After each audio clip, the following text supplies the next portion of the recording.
Hello guys, welcome back. Tomorrow ಅಂದರೆ ನಾಳೆ ಭಾರತ ಮೊದಲನೇ ಪಂದ್ಯ ಆಡಲಿದ್ದು ಬಾಂಗ್ಲಾದೇಶ್ ವಿರುದ್ಧ. ಫೋಟೋ ಶೂಟ್ ಗೀಟೋ ಶೂಟ್ ಎಲ್ಲ ಆಲ್ರೆಡಿ ಮುಗಿದೋಗಿದೆ. ಇನ್ನೇನು we all ready for the champions trophy 2025. ಮೊದಲನೇ ಪಂದ್ಯ ಪ್ಲೇಯಿಂಗ್ 11 ಯಾವ ಥರ ಇರ್ಬೋದು ಅಂದರೆ, ಮೊದಲನೇದಾಗಿ ರೋಹಿತ್ ಶರ್ಮಾ ಅವರು ಕ್ಯಾಪ್ಟನ್.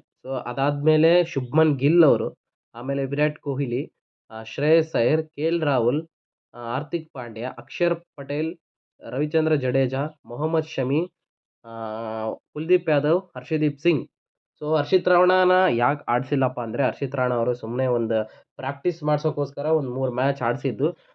ICC ಈವೆಂಟ್ಸ್ ಅಂತ ಬಂದರೆ ಹರ್ಷಿತ್ ರಾಣಾ ಅವರಿನ ಇಂಟರ್ನ್ಯಾಷನಲ್ ಮಾಡಿಲ್ಲ. ಅವ್ರು ಮಾಡಿರೋದೇ ಡೆಬ್ಯೂ ಮೊನ್ನೆ.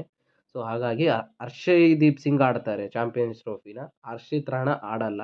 ಅಕಸ್ಮಾತ್ ಹರ್ಷದೀಪ್ ಸಿಂಗ್ ಅವ್ರಿಗೆ ಏನಾದರೂ ಇಂಜುರಿ ಆದರೆ ಅವಾಗ ಹರ್ಷಿತ್ ರಾಣಾ ಅವ್ರನ್ನ ರಿಪ್ಲೇಸ್ಮೆಂಟ್ ಆಗಿ ಇಟ್ಕೊಂಡಿದ್ದಾರೆ. ನೋಡಿದ್ರಲ್ಲ ಮೊದಲನೇ ಪ್ಲೇಯಿಂಗ್ 11. ಧನ್ಯವಾದಗಳು.